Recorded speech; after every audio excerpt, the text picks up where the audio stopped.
Hello friends, लंबे इंतजार के बाद बिहार लोक सेवा आयोग ने 67वीं संयुक्त प्रारंभिक प्रतियोगिता परीक्षा के लिए नोटिफिकेशन जारी कर दिया है। उन्होंने कुल 16 प्रकार की सेवाओं के लिए 555 सीटों पर भर्ती निकाली है और इसमें से जनरल के लिए 230, पिछड़े वर्ग के लिए 81, अत्यंत पिछड़े वर्ग के लिए 90, पिछड़े वर्ग की महिलाओं के लिए 16 तथा ईडब्ल्यूएस के लिए 52 और एससी के लिए 81 तथा एसटी के लिए 5 सीटों को आरक्षित किया गया है। इसमें सबसे ऊपर बिहार प्रशासनिक सेवा है, जिसकी कुल 88 पदों पर भर्ती निकाली गई है और अनारक्षित वर्ग के लिए 35, अनुसूचित जाति के लिए 14, अनुसूचित जनजाति के लिए 1, अत्यंत पिछड़े वर्ग के लिए 15 और पिछड़े वर्ग के लिए 11, पिछड़े वर्गों की महिलाओं के लिए 3 और आर्थिक रूप से कमजोर वर्ग के अभ्यर्थियों के लिए 9 सीटों को आरक्षित किया गया है। और इसी प्रकार यहाँ पर 16 के 16 प्रकार की सेवाओं के लिए फिर और विभिन्न वर्गों के लिए जो आरक्षित सीटें की गई हैं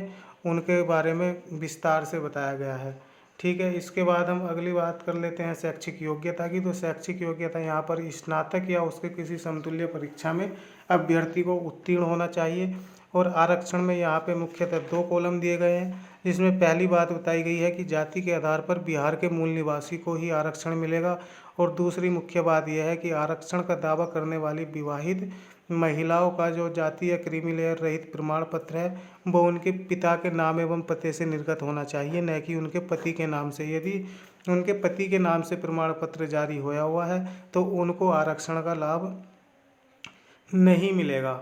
ठीक है, उनको आरक्षण का लाभ नहीं मिलेगा। यहाँ पर हम उम्र सीमा की बात कर लेते हैं। तो अनारक्षित वर्ग के पुरुषों के लिए जो उम्र है अधिकतम वो 37 वर्ष है, अनारक्षित वर्ग की महिलाओं के लिए और पिछड़े वर्ग के लिए तथा अन्य पिछड़े वर्ग के लिए यानी अत्यंत पिछड़े वर्ग की महिला और पुरुषों के लिए अधिकतम आयु वो 40 वर्ष दी गई है।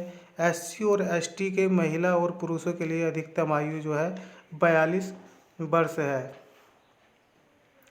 फिर शुल्क के विषय में बात कर लेते हैं। तो शुल्क यहाँ पर जनरल, ओबीसी और अन्य राज्य के अभ्यर्थियों के लिए 600 रुपये रखा गया है।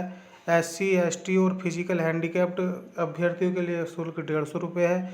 और बिहार राज्य की मूल निवासी जो अभ्यर्थी महिला होंगी उनके लिए शुल्क 150 रुपये रखा गया है। और यहाँ पर हम बात कर लेते हैं परीक्षा की। तो परीक्षा यहाँ पर 3 स्तर पर होगी। सबसे पहले प्री होगा यानी प्रारंभिक परीक्षा, उसके बाद मेंस होगा मुख्य परीक्षा और उसके बाद इंटरव्यू होगा साक्षात्कार। प्रारंभिक परीक्षा में एक पेपर होगा जो 150 नंबर का होगा और 150 ही क्वेश्चन होंगे। इसमें एक क्वेश्चन 1 नंबर का होगा। ठीक है, और इसमें निगेटिव मार्किंग नहीं है। और इस प्रकार से पिछली बार जो था 108 नंबर पर मेरिट लगी थी, यानी जिनके 150 में से 108 क्वेश्चन सही थे उनका यहाँ पर प्रारंभिक परीक्षा में पास हो गए थे वो लोग। ठीक है, और यहाँ पर क्या है, निगेटिव मार्किंग नहीं है, इसलिए 150 क्वेश्चन अभ्यर्थियों को अटैम्प्ट करने चाहिए।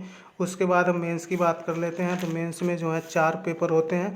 पहला पेपर होता है हिंदी का जो 300 नंबर का होता है और ये क्वालिफाइंग नेचर का होता है, यानी इसके नंबर नहीं जोड़े जाते हैं। दूसरा पेपर होता है जीएस फर्स्ट का।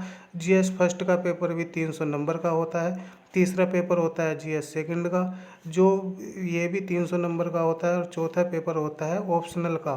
ठीक है, ऑप्शनल का भी 300 नंबर का ही पेपर होता है, यानी कि ये जीएस फर्स्ट, जीएस सेकंड और ऑप्शनल के नंबर वो परीक्षा में जोड़े जाते हैं। और ये 900 नंबर यहाँ से मेंस से परीक्षा में जुड़ते हैं। इसके बाद जो मेंस में उत्तीर्ण हो जाता है उसको इंटरव्यू के लिए बुलाया जाता है और इंटरव्यू 120 नंबर्स का होता है। ठीक है, 120 नंबर्स का। अब जो अभ्यर्थियों का 900 प्लस 120 यानी 900 मेंस के और 120 इंटरव्यू के, इस 1020 में से जिन अभ्यर्थियों के 570 से 600 के बीच में यानी कि 570 या 600 से ऊपर नंबर होते हैं, उन लोगों का यहाँ पे क्या हो जाता है, बीपीएससी में सिलेक्शन हो जाता है। ठीक है, तो ये थी बीपीएससी के संबंध में संपूर्ण जानकारी। इसको ध्यान से सुनने के लिए धन्यवाद।